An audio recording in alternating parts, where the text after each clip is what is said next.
E aí, bora decifrar uma das habilidades mais interessantes da prova de linguagens do Enem?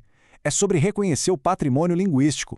A gente vai ver como as palavras que usamos no dia a dia são, na verdade, um pilar da nossa memória e da nossa identidade como nação.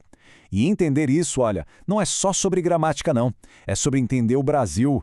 É só pensar um pouquinho no nosso dia a dia. Palavras como cafuné, dengo, moleque, elas simplesmente saem, né? Parecem tão brasileiras, tão nossas. Mas de onde elas vieram? Qual história que carregam? A resposta, com certeza, é muito mais profunda do que a gente imagina. É exatamente isso aí. Toda vez que a gente usa uma dessas expressões, mesmo sem perceber, estamos ativando séculos e séculos de história.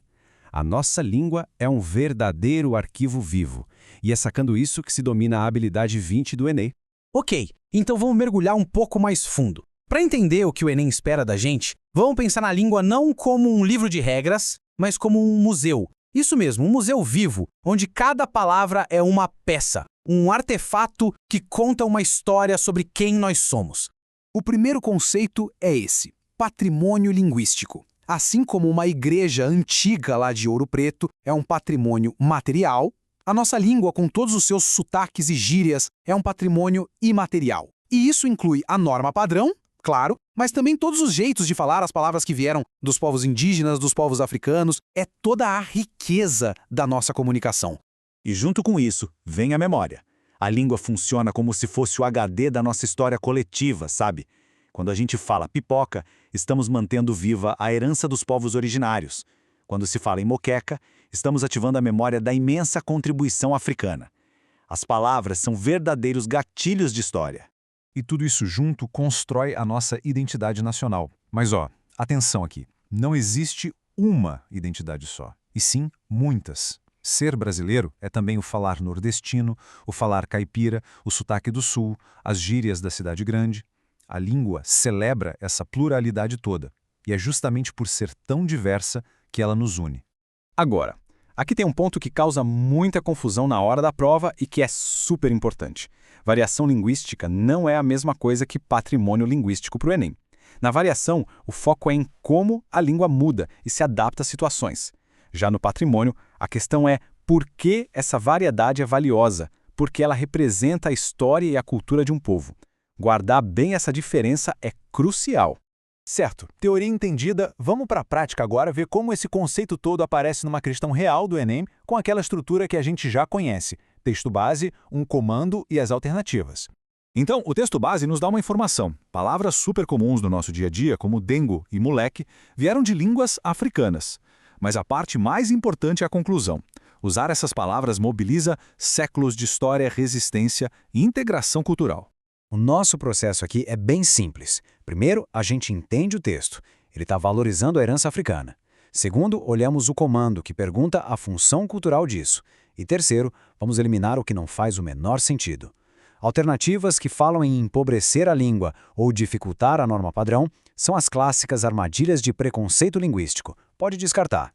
E isso nos leva direto para a resposta correta. A função dessas palavras é exatamente o que a habilidade 20 descreve: preservar o patrimônio, que são as palavras em si, preservar a memória da contribuição africana e, claro, preservar a identidade nacional, que é formada por essa mistura toda. Vamos para o nosso segundo exemplo. Desta vez, o texto é um poema. E a poesia é uma forma de arte que muitas vezes serve justamente para registrar e valorizar a língua de um povo. E aqui temos o mestre Patita Viva do Assaré. Presta atenção, ele não escreve cantor, ele escreve cantor. Não é doutor, é doutor. Isso não é um erro de jeito nenhum.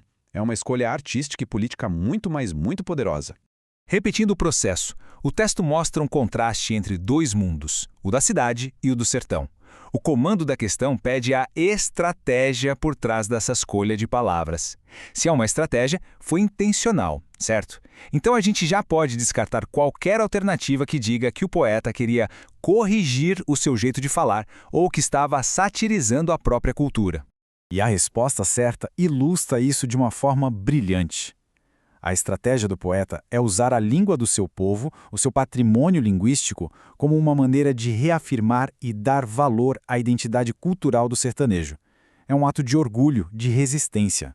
Bom, Agora que a gente já entendeu a teoria e viu como funciona na prática, vamos para aquela dica final, a dica de ouro para guardar e usar no dia da prova. É quase uma chave de leitura, que funciona na grande maioria das questões sobre habilidade 20.